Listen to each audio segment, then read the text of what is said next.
Shalom.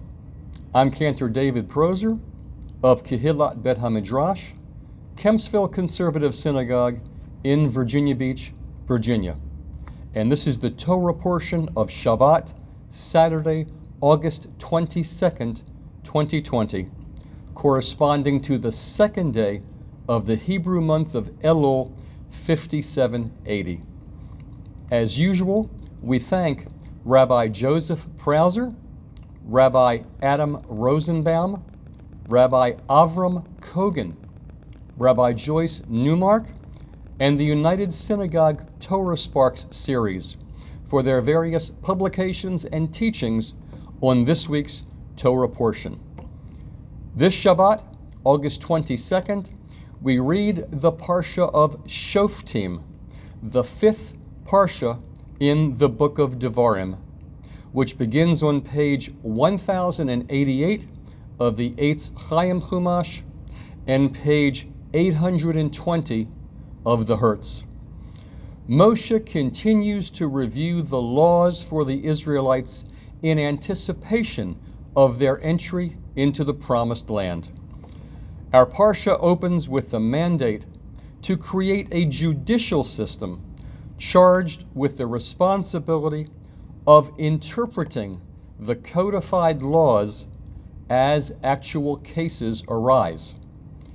In its most famous verse, Parshat Shoftim provides its own synopsis. Tzedek, tzedek tirdof. Justice, justice shall you pursue.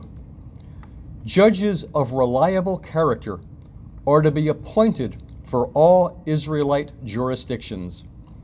They must uphold the highest ethical standards and must be especially vigilant in prosecuting idolaters. Bribes are expressly forbidden.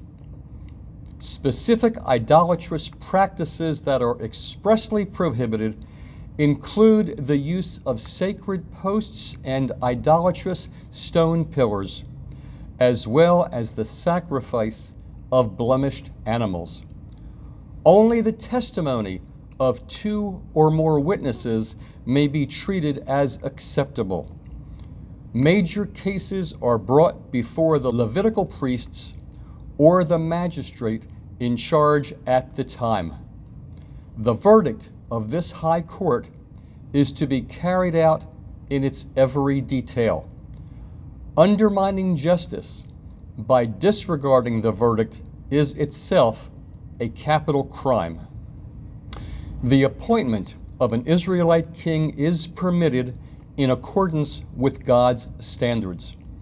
The future king is expected to make a copy of the Torah for himself and keep it with him at all times, to abide by the laws of the Torah, and to live with some limitations upon a regal lifestyle. The Levitical priests, too, are defined by both perquisites and restrictions. They have no territorial inheritance among the tribes, but they are provided for through sacrificial offerings, dues, and related tithes and gifts. A variety of abhorrent and idolatrous practices attributed to Canaan's indigenous population are forbidden to the Israelites. Child sacrifice, witchcraft, and sorcery in its various forms, and necromancy, inquiring of the dead. The religious duty to heed the word of God's prophets is prescribed, as is the analogous commandment to identify and eschew the false prophet. The distinction between unintentional homicide and premeditated murder is central to Israelite criminal law, and cities of refuge are to be provided for hapless perpetrators of manslaughter. False witnesses are subject to the penalty that would have befallen the accused. The prohibition against moving a neighbor's property markers is an analogous safeguard against people who would deprive others of their legal rights and immunities. Laws about warfare follow.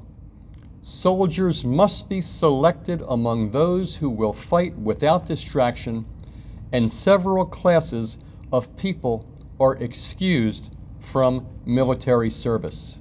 Terms of peaceful surrender must be offered before attacking a city. If those terms are refused, then they may besiege the city, but they may attack unprovoked the Canaanite cities that God had promised them. Care should be taken not to destroy a besieged city's trees.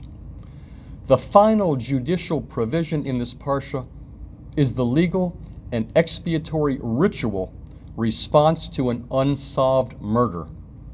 If a person is found murdered and the perpetrator is unknown, the priests and elders engage in a ritual to clear the city of the crime. This scenario reflects a social reverence for life, coupled with a concern for fairness. The Haftorah for this Shabbat is from the book of Isaiah, chapter 51, verse 12, to chapter 52, verse 12, beginning on page 1108 of the Eitz Chaim Chumash and page 835 of the Hertz. Just as in the past few weeks, we continue the pattern of this Haftorah not being connected to this week's Torah portion of Shoftim by theme.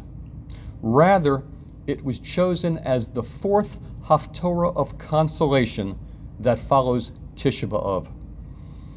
Israel shall be redeemed from exile and be the means of extending God's salvation to all mankind.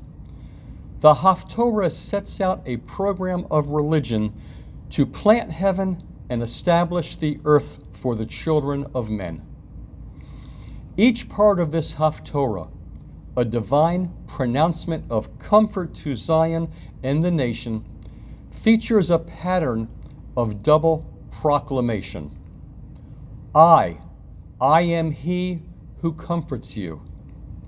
Jerusalem is exhorted to rouse herself from the travail of sorrow, and to awake to her new destiny of splendor. Finally, the exiles are called on to turn away from Babylon and begin the journey to the homeland.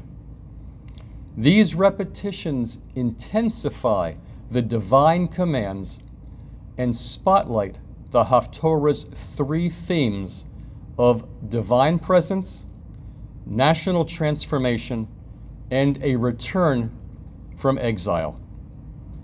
Shabbat Shalom, good Shabbos. Thank you again for watching. Be sure to like and subscribe, as well as comment below.